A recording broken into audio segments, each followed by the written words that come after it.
Okay. Welcome everybody to the Parsha class, Parsha Bamidbar 5782.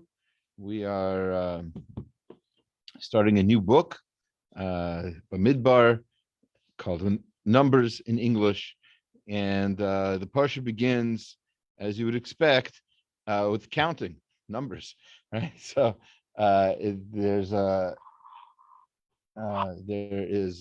count of each tribe, not counting Levi, not counting, huh? See what I did there? So besides Levi, every other tribe is counted, and the entire count of all of the men ages 20 to 60 is 603,550.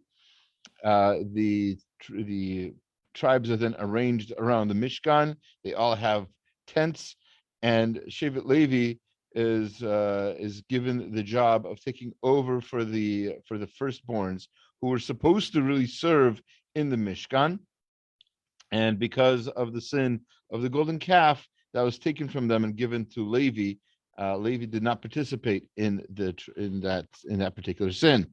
The Kohanim and Leviim are given, or actually the Leviim are then counted, and they're counted not from 20 to 60, but they're counted from 30 days old, from a month old babies, and the total of the Leviim is 22,300. Now, the firstborn of the 12 tribes, as we're going to see later on, is 273 people more than the Leviim. So there's basically a difference of 273 more firstborns than there are Leviim. And since the Leviim are supposed to take the place of those firstborns, and there's 273 more firstborns, there had to be some way to then redeem those people who were not being replaced, as it were, substituted. And there was a way to do that. And then finally the end of the parsha concludes with the various jobs that were given to the different tribes, different brothers of the Leviim, and we're not given all of them.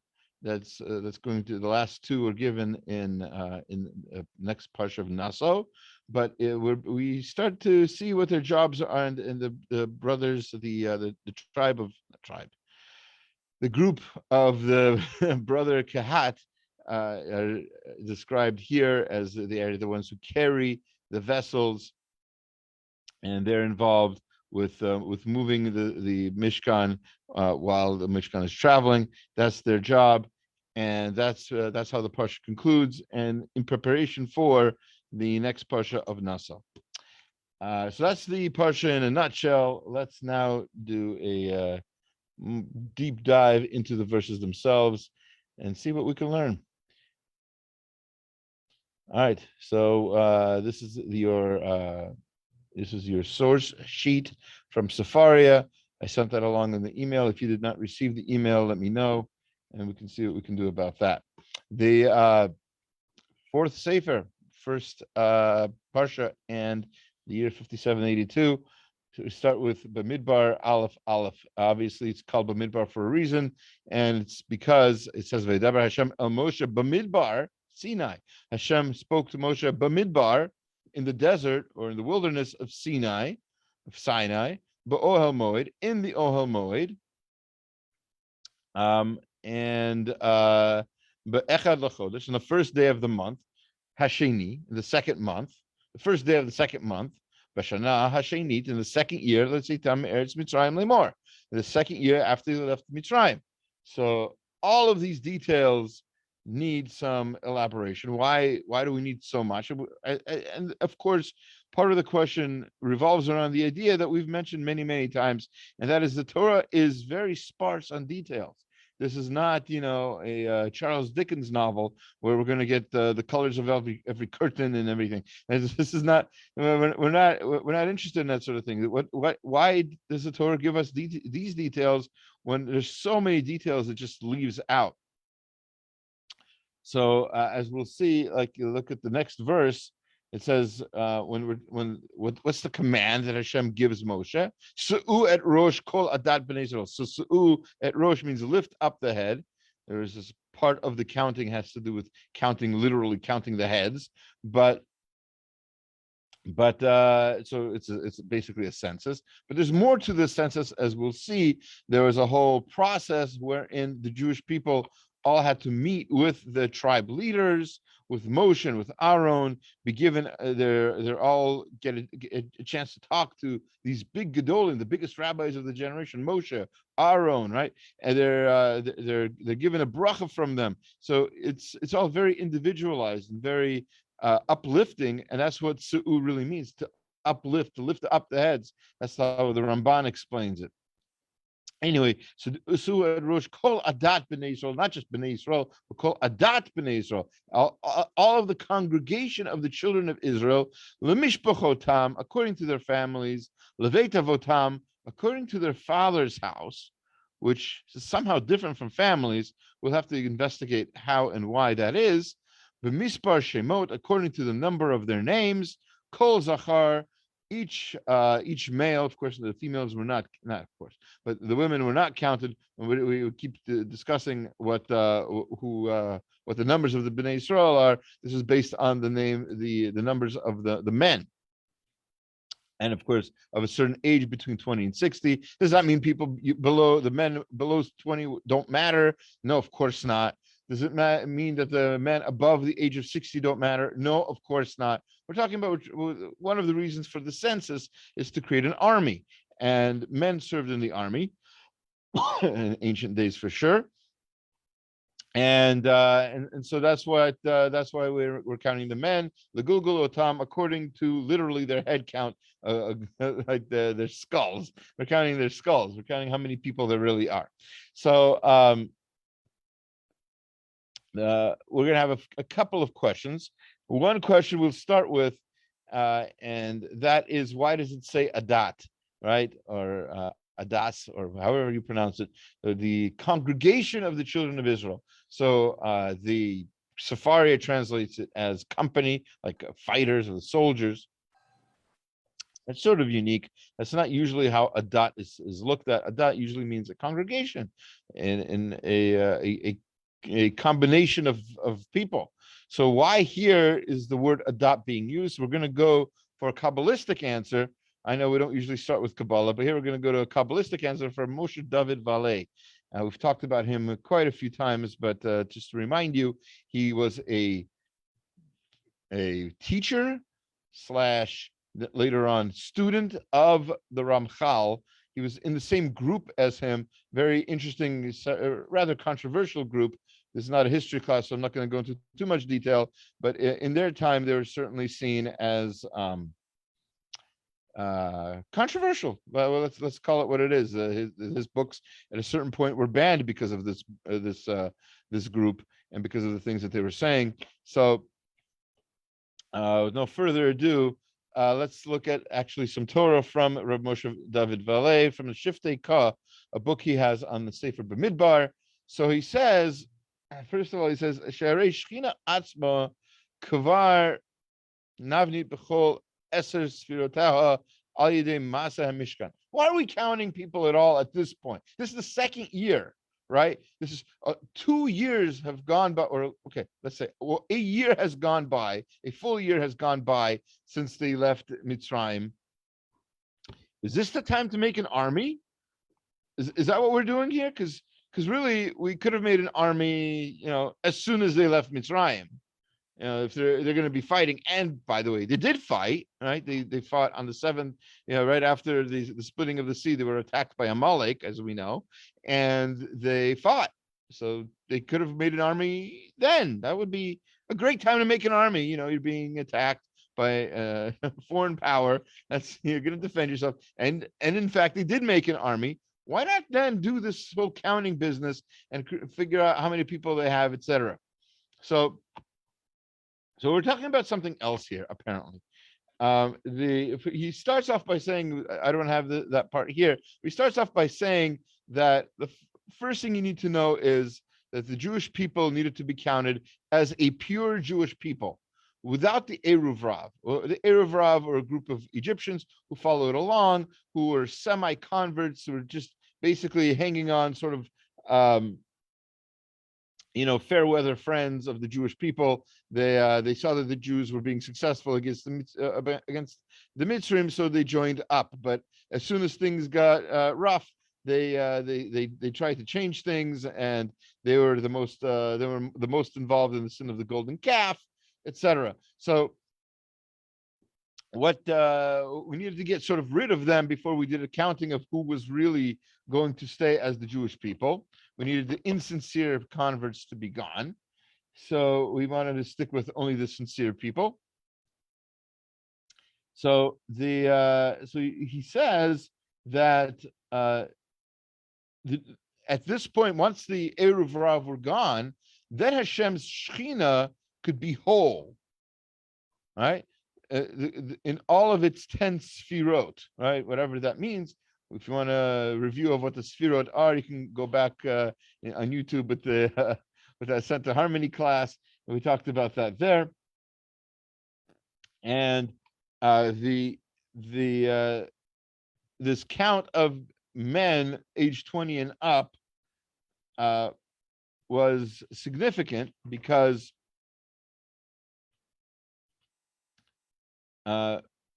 we were trying to create sort of recreate a sort of wholeness of Hashem, not reflect Hashem's wholeness in our behavior.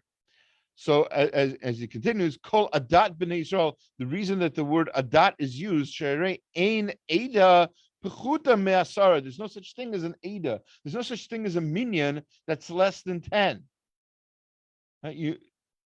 Which is why we have to have a minyan in shul when we daven in order to say some of the things that we say when there's a minyan, like kedusha, kaddish, baruch hu. A lot of the Torah reading, all of those things don't happen when we don't have a minyan, God forbid.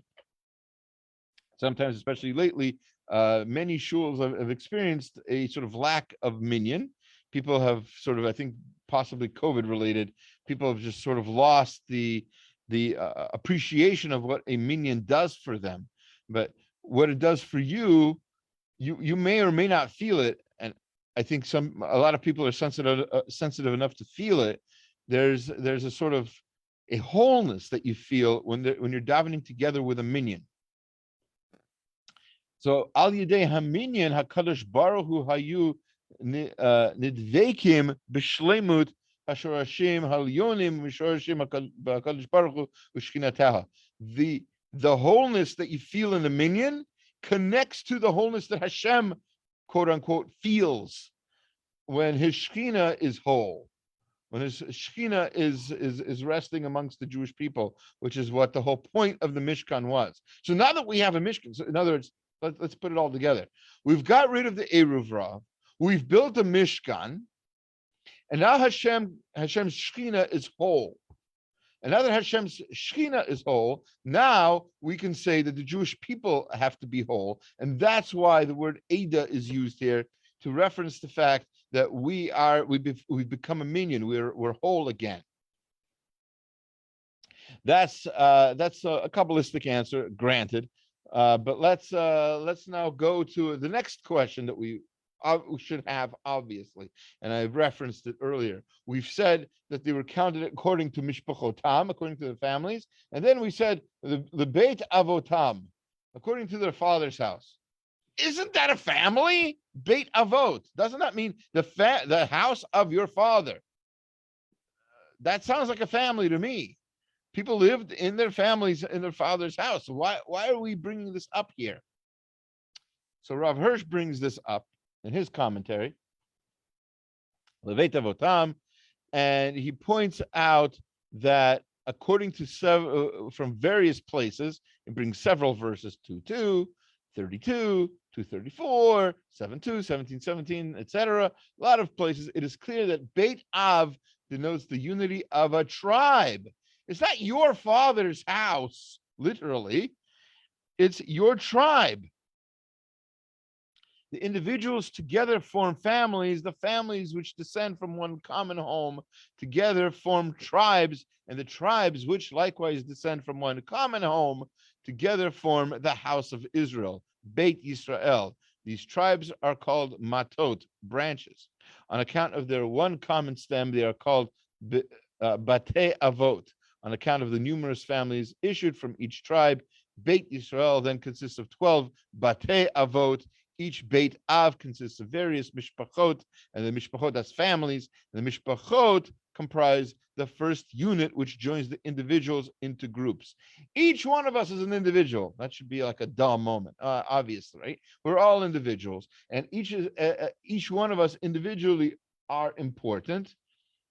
I have more on in my partial video on that, but we are grouped together by our tribes.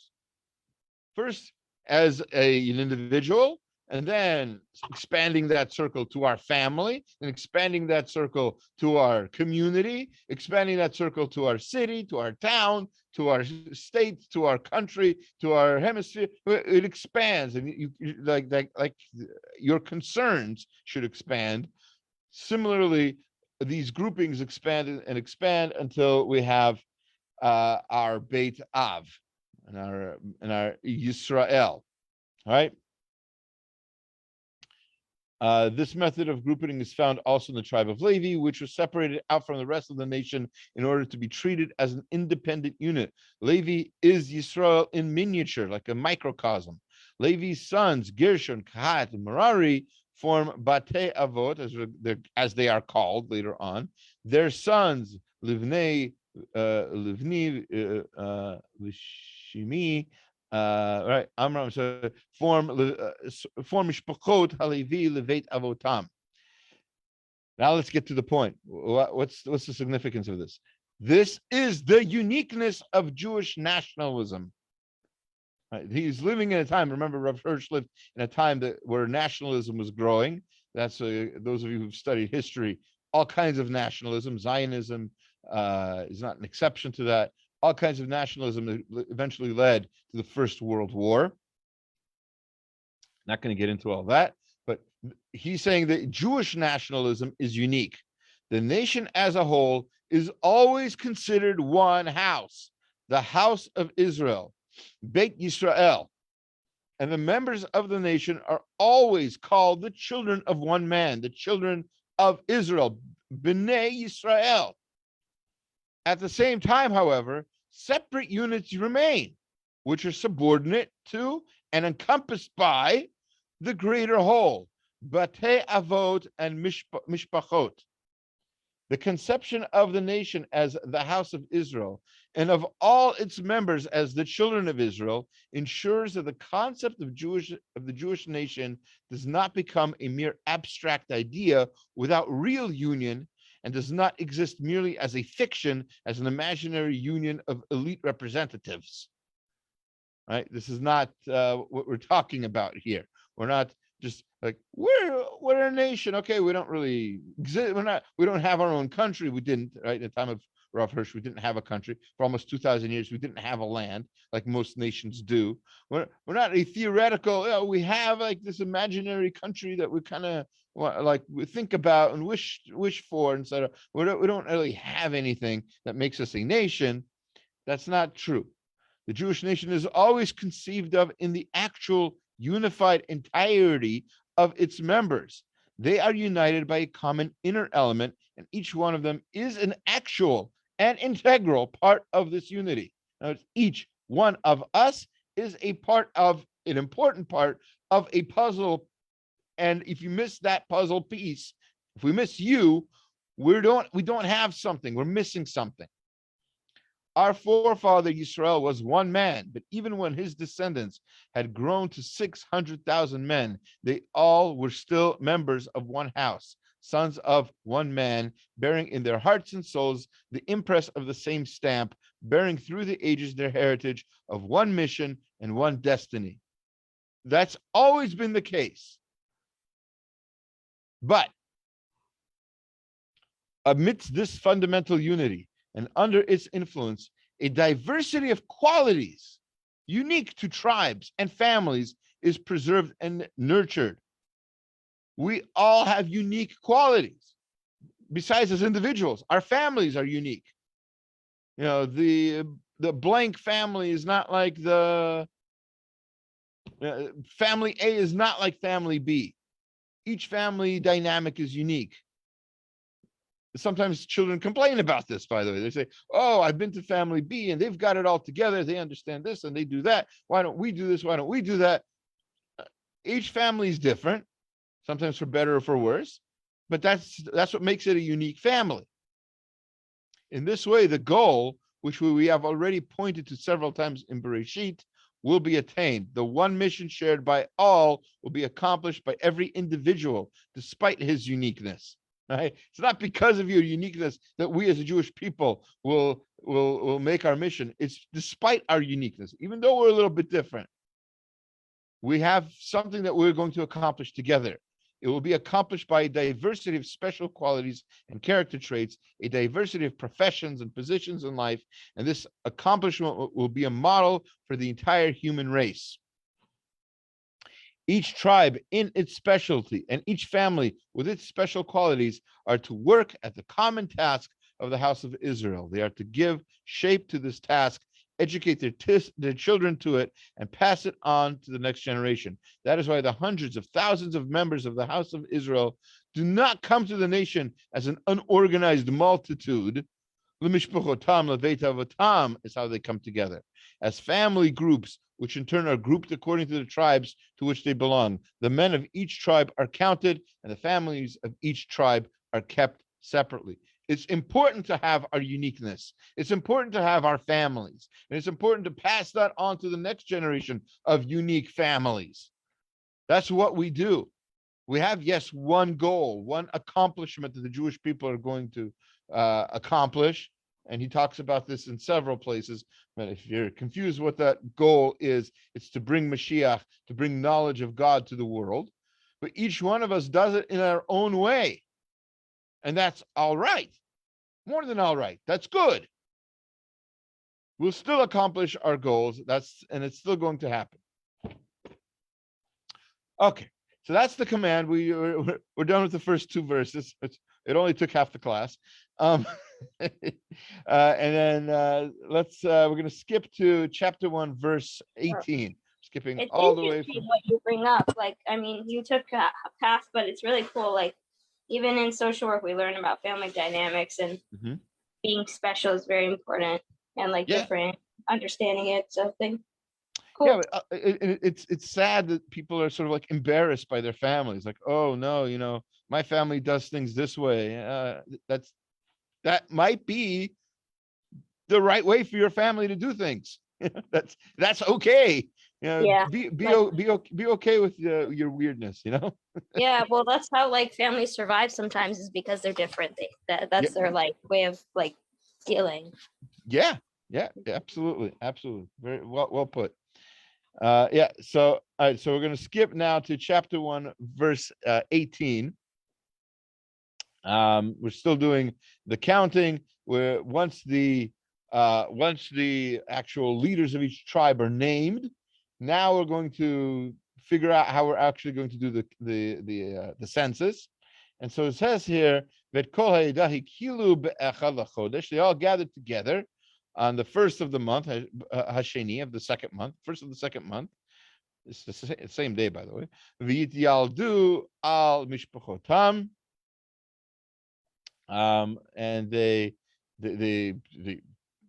how do you say this? They gathered each of the families, the beit avotam, of the family of the tribes, as we're translating it from our verse. The mispar shemot, according to the number of their names, miben ashim shana v'mala, from 20 years and up, ligulgulotam, each according to the head count.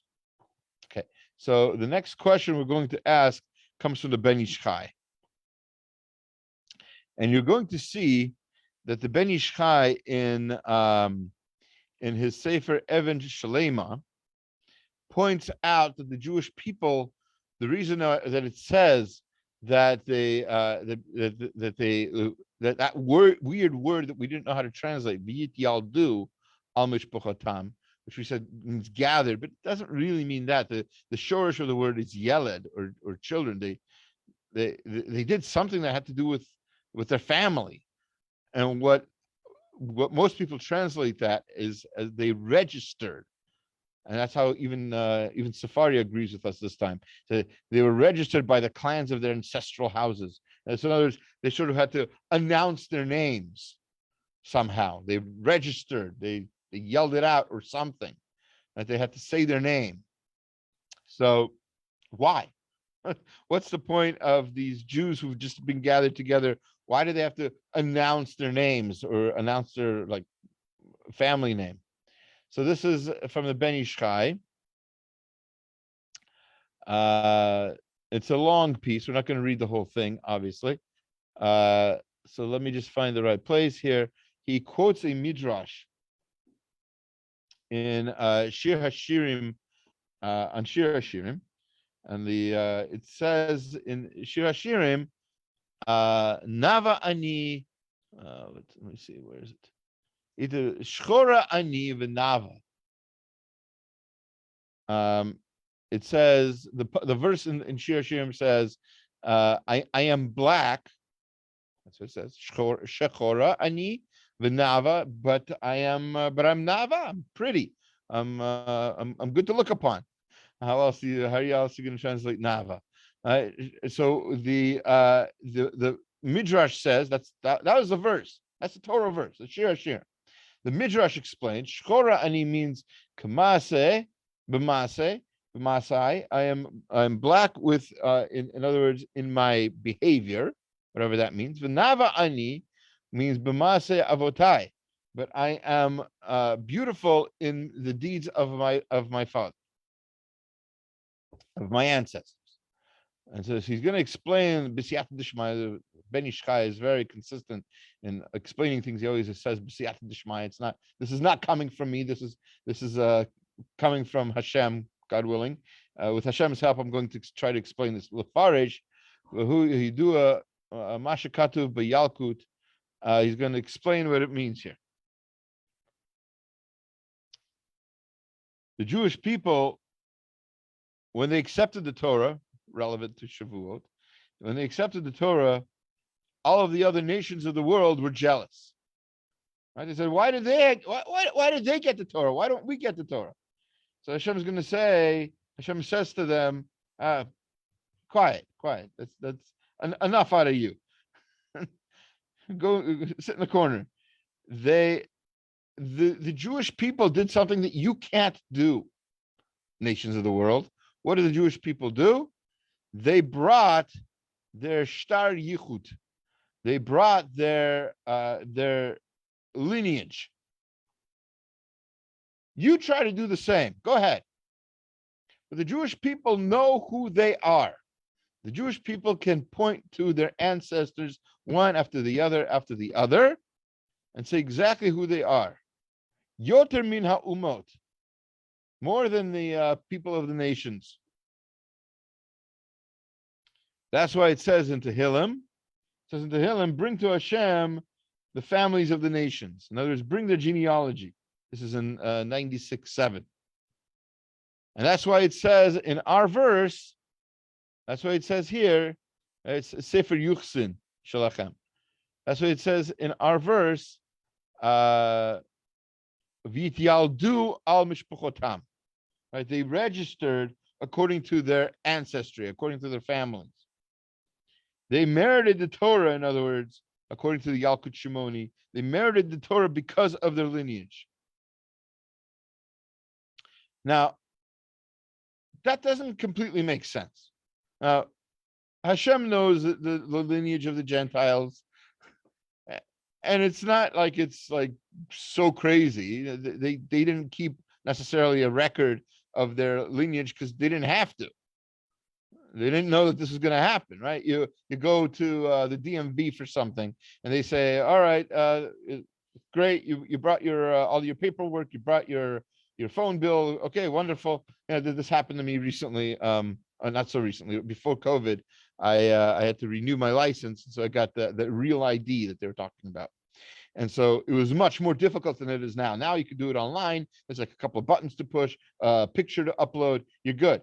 But when I was doing it, because COVID made things easier, but when I was doing it, you had to bring, and they didn't tell you this, they had to bring like not just you had to bring your 2 bills with your name on it that connected it to your address. Right? This is they wanted to make sure the real ID was really real, so they made it all very difficult, and you had to pay for it, and it couldn't be like with a check or a card. You had to go get like I had to go like across the street to the nearest store that had that can get me cashier's check. All right, they made it complicated, but they didn't tell you any of this.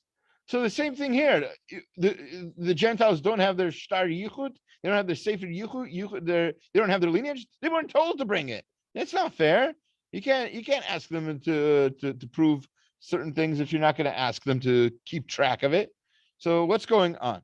So what's going on is you have to put it together with other stories of the giving of the Torah, because the Gemara in Avodah Zarah, the second page, daf bet, Amud bet, all right, 2b or not to be.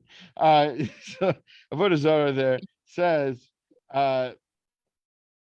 the nations of the world were offered the Torah and they refused it for various reasons. They refused it. It didn't fit with their national identity or whatever. The Jewish people said, Nasa v'nishma, we'll do, and then we'll learn. And even though there are parts of the Torah that might go against our national identity as well, for example, we're supposed to be baishanim, we're supposed to be humble, but the truth is very often we're not. We have azut panim, we have chutzpah quite often. So the fact is we did that. And so now to connect one thing with the other, Ben Ish Chai explains that they had no reason to be jealous. They refused the Torah. So Hashem's reply about bring me your records obviously doesn't really fit by itself. And aside from that, says the Ben Ish Chai, what's our yichus? Where do we come from? We come from Avraham. And we said not so long ago, just like 47 days ago, we said in the Haggadah that we are from idol worshippers. Abraham's father was Terach. So that's our yichus. We come from the great Terach. What's going on? Furthermore, just to make the question even stronger, we know, according to the Gemara in Shabbat, that when the Jewish people were about to accept the Torah, Hashem held a mountain over their heads like a barrel, right? And they accepted the Torah out of fear. The nations of the world can say, wait a minute, we would have done the same thing if you would have held a barrel over our heads. Who cares about our national identity?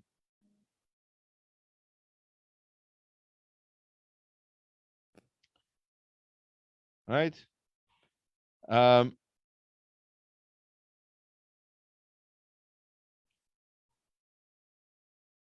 So the answer is like this. When Hashem said, bring me your records, bring me your shtar, your sefer yuchsin, he says, Eino muvenet share avinu harishon echad hu. Oh, sorry. This is back to Avraham. So he said, right? If we bring our records, Hashem will see, or we'll see, really, that we're the children of Avraham, Yitzchak, and Yaakov, who, as the Gemara tells us in multiple places, and as we've seen before, they kept the Torah voluntarily. Our yichus is that we're the children of people who didn't have the Torah, who were not given the Torah, and still kept it, and kept it voluntarily, without the barrel, without anything else, without any fear. They didn't have to. Avram didn't have to. Yitzchak didn't have to. Yaakov didn't have to, and they did. And because they did, that's our shtar yichus. That's how great our ancestry is. It's not because, we're Jewish. No, that's not the shtar yichus that we're supposed to be proud of. Our shtar yichus is the fact that we come from people who kept the Torah voluntarily. who listened to Hashem even though they didn't have to. And that is what the nations of the world are jealous of us for. They don't have anybody like that. It's not that they don't have a yichus. They don't have a yichus. They don't have a connection to a family of people who kept the Torah voluntarily. And they could have, right? A son of Avraham is Yishmael. He could have kept the Torah voluntarily, and he did teshuvah, and he wasn't always bad. He became good in the end. So his descendants could say, we have Yishmael. Yeah, but did his children keep the Torah? What happened to Yishmael's descendants? Right? Even his current descendants, who some of them are very religious, right? The Muslim people, for instance, they'll tell you their history. They're Muslim, not because they were always Muslim ever since Yishmael, right? Yishmael's descendants became idol worshippers. And they say that Muhammad had to fight them to become the Muslim people. So there was a break. There was no such break for us. We come from Avraham, Yitzhak, and Yaakov, whose descendants kept the Torah all the way through Egypt, and then received the Torah, the physical Torah, and still kept it. Yes, there's some people who went off. Yes, we had ancestors who worshipped idols. Yes, the archaeologists are finding all kinds of idol worship in Israel. That's what the prophets were talking about. We know all of this.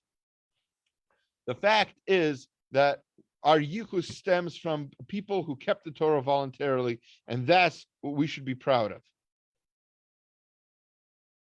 We're going to skip now to the next chapter. The second verse in the second chapter, Bamidbar 2:2. Chapter 2, verse 2. Ish al diglo. This is what we're talking about. The Jewish people are now separated. We're now split up according to their tribes, according to their flags, their degel. Each tribe had a unique symbol on their flag. By the way, the midrash, beautiful midrash. If you have time, especially over Shavuot, to go over it, lots of Torah Baal Peh on if you really want to know what the tribes were really like, each individual character of each tribe, the midrash rabbah on this parsha, on each degel and the design of each flag is beautiful. A lot of shuls have there's a halacha, you're supposed to really have ideally 12 windows in a shul, and each of the 12 windows is supposed to have sort of symbols of each of the 12 tribes. And this is sort of like a way to sort of copy the flags that the tribes had. Ish al diglo ba'otod levet avotam yachadu b'nei Yisrael mineged saviv le'ol moed yachanu. All the Jews tribed each man with his flag according to the flags of their tribes, of their beit avot, as we've translated from our Purish, and they're going to then gather. They're going to encamp around the Mishkan. So asks, actually not exactly clear who asks this. I'll tell you why in a moment. Now, this, as you'll see, it's either Rav Yaakov Kamenetsky or Rav Chaim Kanievsky. Why I'm unclear about this is because I looked at it in the English Talalei Orot, and I looked at it in the Hebrew Talalei Orot, and as you'll see, the Hebrew Talalei Orot says that it's Rav Yaakov Kamenetsky. I looked in Rav Yaakov Kamenetsky, I looked in the Emet Yaakov, I could not find it. And then that's a little giveaway in how I go through how I find sources here for these classes. Then I looked in the Hebrew Talei Orot. I saw that it's Rav Yaakov Kamenetsky. I looked in the Emet Yaakov, could not find it. And then I looked in the English Talei Orot, because sometimes I know that there's sometimes differences of from the translation to the actual thing. Maybe it says in the translation somebody else, or where it'll say the source. Maybe it's some other writing of his. And so in the English, it says that it's from Rav Chaim Kanievsky. So Rav Chaim Kanievsky, we know, and I looked in his sefer. I looked in in his commentary, and I couldn't find it there either. So I don't know where this question is from, but either Rav Yaakov Kamensky or Rav Chaim Kanievsky asks, why does Hashem wait a whole year to gather the Jewish people around these flags? Wouldn't these flags have been convenient for our travels already that have been going on for a year? At least for the 49 days that it took to get from Egypt to Har Sinai, they could have had flags already. What's going on? And the answer is a beautiful, beautiful answer. First of all, I've been pointing out, sort of hinting to you all along, that this is Bashana Hashenit. This is all happening in the second year after they left Mitzrayim. Let's say Eretz Mitzrayim. Kifi Shetzayin HaKatuv B'Rosh HaParsha. The Parsha made it very clear that this is happening when it happened. That we already saw that. That was the first verse we looked at. Madua Evo Haya Tzarich Hamtin Shana Tmima Me'as. Why do we have to wait a whole year after leaving Egypt? Actually, Sidro at the Galim, to make it so the Jewish people are gathered around their flags. Bara can be explained. Kol Inyan had the Galim Haya. Again, this is a quote from the Tal Orot. The Galim Haya Bo L'Chora Tzad Shel Pirud Halavavot. So this could have, the flags could have created a separation of people. Each flag represents a unique character, and we know that flying a flag about your unique character could separate you from others. I'm not going to go into details.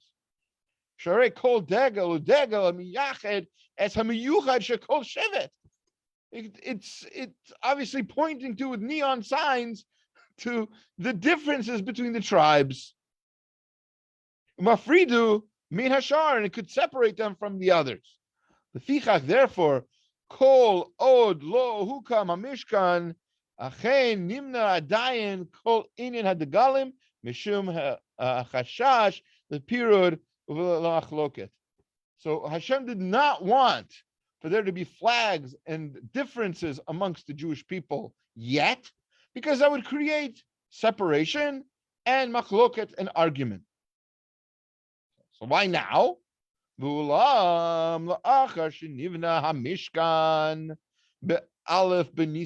that the Mishkan was completed on the 1st of Nisan, as we heard before, all the way back, the end of Shemot, and all the way through Vayikra, the Mishkan is built, it's set up, it's the 1st of Nisan, Baruch Hashem, right? Since Parshat Shmini, we have a Mishkan. Now what? Now we have a Mishkan. And the Mishkan is what unites the Jews. The only thing that makes us a Jewish nation, as Rav Hirsch was saying, and as whoever this is saying as well, the Mishkan is what unites us. The Torah is what unites us. And now that we're united, now we can pinpoint different differences and different uniquenesses amongst groups, different ways to do things, different families and their unique attitudes, different whatever. That's all fine as long as you have a goal. As Rav Hirsch was saying also, as long as we have a goal as a Jewish people, as a Jewish nation, now that you have that, now it's okay to have pirud. Now it's okay to have separate things. Now it's okay to be somewhat different, as long as you have something that unites you together at the end. The only thing that unites the Jewish people, the only thing that makes us into a nation, is Torah. That's what we celebrate on Shavuot. Torah. That we gather together, Ish Echad Belev Echad. The only time in history that the Jewish people were that united was Har Sinai. The only thing that will unite us again, this fractured people that we are, is Torah. We know that, by the way, from the Purim story. We were Mefura then. We were already separated then. We had all kinds of arguments and all kinds of... Why? Because we weren't listening to the Torah. We weren't listening to the leaders of the generation of the time, the Mordechai, right, of the generation. We didn't listen to him. So we had what we had. That's what the Gemara says caused the scare that happened Purim time. Again, that was either Rav Yaakov Kamenetsky, not in Emet Liakov, at least not on this pasuk, or it's Chaim Kanievsky, Talmud Dikra, maybe, also not on this parsha, maybe somewhere else. Maybe I just couldn't find it right. I don't know. Either way, we're going to skip now to the next chapter. We're going to skip a whole chapter. And it says, we've chapter 3, verse 16, Gimel Tet Zayin. It says, V'yifkod otam Moshe al pi Hashem kasher tzuva. Moshe recorded all this as Hashem commanded him, according to the command of Hashem, as he was commanded. Very clear. He was commanded what? So this is talking about the counting of the Leviim, as we mentioned in the nutshell version of the parsha. The Jewish people were counted, but the tribe of Levi was counted differently, and it seems he was commanded. It says al pi Hashem, according to the mouth of Hashem, as Hashem commanded, as he was commanded. Seems pretty simple. He just counted them, right? That's not what Rashi says. He says al pi Hashem, says Rashi, Amar Moshe lifnei HaKadosh Baruch Hu, hech ani nichnas letoch alehem adad minyan yon kehem. So who is he supposed to count? The Leviim. And we said the Leviim were not counted according to their age of 20. They were counted from a much, much younger age. They were counted from the age of 30 days of basically babies before they're even weaned. How is Moshe supposed to count them? He has to go to each tent and count the babies. This is not something that Moshe was relishing the thought of, right? Going in possibly while the mother is nursing or relaxing or whatever. This is not what he wanted to do. So he says, how am I supposed to count these babies, Hashem? Am I supposed to go into each tent? So Amar lo HaKadosh Baruch Hu. Again, this is still Rashi. Rashi says, Aseh, and he's quoting this from the Midrash. Aseh ata shalach v'ani aseh shali. You do yours, I'll do mine. Okay, what does that mean? Halach Moshe v'amad al petach ha'ohel. Moshe went to each tent and stood by the door. Hashchina magdemet lefanav bat kol yotza min ha'ohel. Hashem's shchina went into the tent, and a voice emanated from the tent. V'omeret kach v'kach tinokot yesh ba'ol zeh. There's such and such number of babies in each tent. L'chach nemar al pi Hashem. That's why it says al pi Hashem, which we translated as according to the command of Hashem. But that's already said later on, kasher tzuva, as he's commanded. So it would be completely redundant to say al pi Hashem is according to Hashem's command, kasher tzuva, as Hashem commanded, right? As we translated all awkwardly earlier. So al pi Hashem says Rashi means according to the mouth of Hashem, according to Hashem's word, literally, not figuratively. Hashem literally gave Moshe the word of how many people were in the tent, and that's how Moshe was able to count the Leviim who were in the tent. So far, so good? Great. Says Rav Moshe Sternbach, we have in Tam Vedat, we have other proof, other indications throughout the Torah of how the tribe of Levi was counted differently. So he starts off, he quotes the Rashi as we did. Mavor Mekan. So he says from here, we have another explanation he's going to say from the Brisker Rav, a later verse. A later verse says, this same chapter, verse 39, if you want to look it up, it says there that all of the countings of the Leviim, which Moshe and Aaron counted by the mouth of Hashem.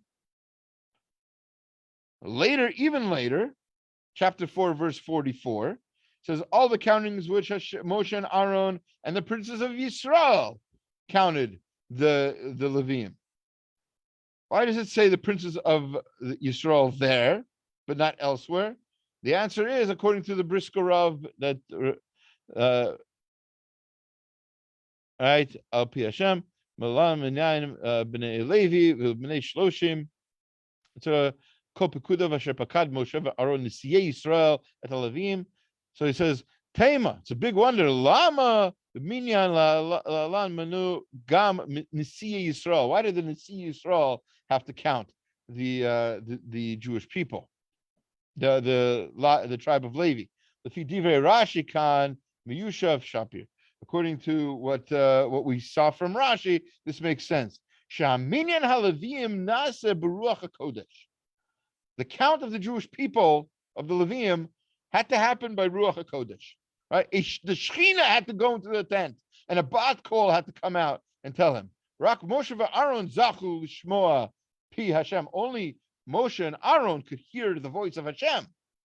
Aval b'minyan la'ala nifkedu kederech anifkadim v'nitz tarfu gam nisi Yisrael lemonim. In other words, because only Moshe and Aaron could hear the heavenly voice, the bat kol that came from the tent, the princes did not participate with that.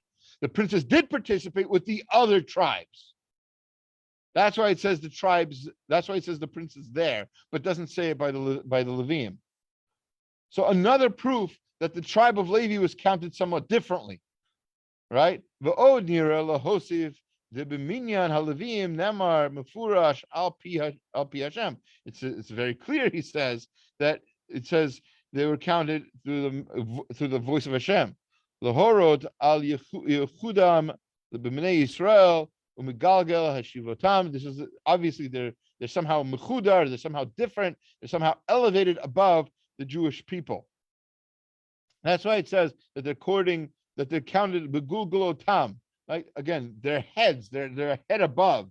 They're lifted up over the Jewish people. And besides that, the Jewish people were counted literally, physically.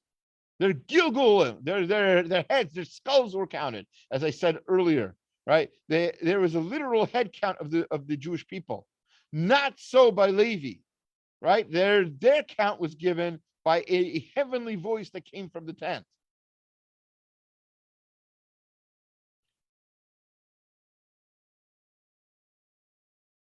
Why this? Why all of this? Why did they get this kind of chashivut? So he quotes from the Midrash Rabbah, HaKadosh Baruch Hu was perhaps rewarding the tribe of Levi for not participating in the golden calf, which makes sense. This is why they have their important job. But aside from all that, the tribe of Levi, as Rav Schwab tells the story that when he visited Rav Schwab, before coming to America, he visited Radin. He wanted to see the Chafetz Chaim, personally, right? He's a nice Yekisha boy, right? There's a German Jew, and he wanted to go see the Chafetz Chaim in Radin for some reason. He heard so many great things about him. And the Chafetz Chaim was already much, much older. And one of the things he remembers from the meal is the Chafetz Chaim would ask them in the meal. He said, I'm a Kohen. He says, yeah. He says, why aren't you a Kohen? Schwab says, well, my father wasn't a Kohen. His father wasn't a Kohen. Like the joke, right? So the Chafetz Chaim says, no. Why aren't you a Kohen? The Chafetz Chaim is getting like animated, or he's pretending to get angry, and says, why aren't you a Kohen? You know why you're not a Kohen? Because your ancestors were not Leviim. And the Leviim, when it came to the time of the golden calf, they said no. And when Moshe said, who's with me? The Leviim volunteered. That's what makes a Levi a Levi. It's not just their yichus. It's not just because their father's a Levi, their grandfather's a Levi. It's because they have to do the tough work. They have to volunteer to work in the Mishkan. That's what makes a Levi a Levi.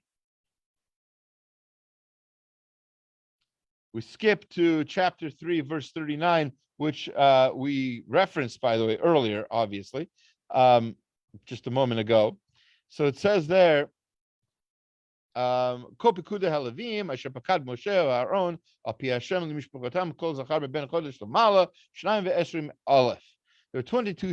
Leviim. That's what the verse says.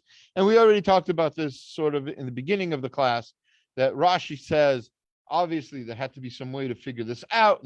We were trying to find a way to replace these firstborns with the Leviim.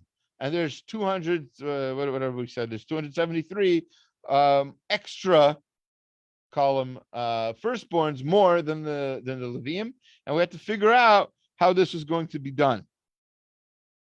Right? If the Leviim take the place of the Jews' firstborn, what happens to the Leviim who exceeded the number of firstborn, or the other way around?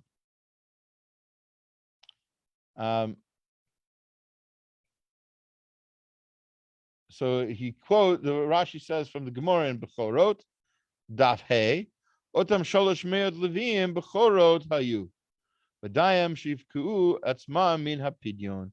So what happens to the there are 273 firstborn Israelites who were more than the Leviim, as we said. So the Gemara in Bechorot says that there were actually 300 Leviim in question who were themselves firstborns, right? They were firstborn Leviim. It also happens, everybody gets to have a firstborn. So since I was already in Emet Liakov looking for that earlier source, I found an interesting thing that he points out here on this Rashi. He brings the Rashi, he quotes the Rashi.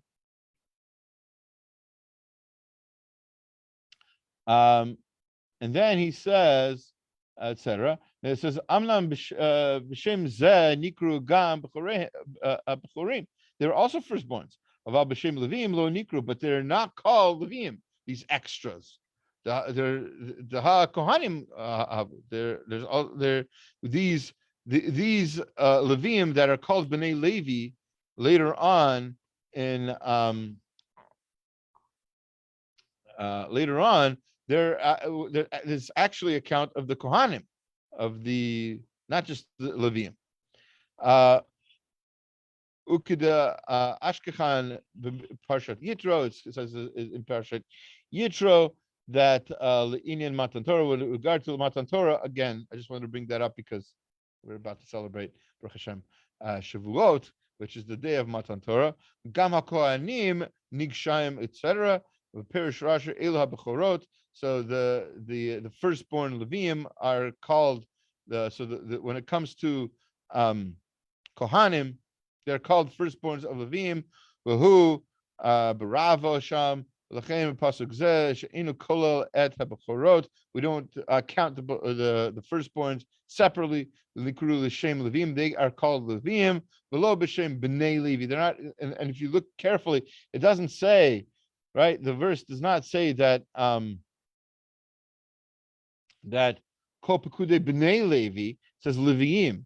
So because when we say B'nei Levi, that's a reference to Kohanim. That's a reference to Kohanim, and we're not counting the Kohanim here, is what Rav Yaakov Kamenetsky is pointing out. We're just simply counting just the Leviim, just their firstborn, and no, the firstborns are amongst this count, because we're going to then eventually substitute in the Leviim for the firstborn Israelites who are supposed to do the work in the Mishkan. And so that's your Parsha class. That's Bamidbar. I just wanted to point out that in the Torah Shebichtav of the Parsha, it can be just tedious. You're reading numbers, you're reading the same things over and over again, and this is the count of this tribe, this is the count of that tribe. It gets like it can be tedious if you are unaware of the fact that there's a lot of Torah Shabal Peh in each verse. There are things to look in especially the details. Here you have Rav Yaakov Kamenetsky looking at the word. It says Leviim, not Bnei Levi, or it says Bnei this and Bnei that, Bnei Yisachar, Bnei Zvulun. And here we say just Leviim. There's a reason for it. There's a reason for all of it. It's very, very, the Torah is very, very careful about its language. Obviously, this is the word of Hashem. And so if you really want to study, really want to appreciate how holy and great this Torah is, you can read it with commentary. Look over the Parsha, over the Shabbat, before you learn the 6th chapter of Pirkei Avot. Look over the Parsha, read it carefully, find a commentary that inspires you. Look at the Rashi, look at the Ramban. You'll see some beautiful lessons you can learn from this beautiful parsha. I want to wish you all Shabbat Shalom and a Chag Sameach. I'm going to stop Thank you so much. Thank you. I'm going to stop the recording and the live stream, and if there's any questions on the parsha.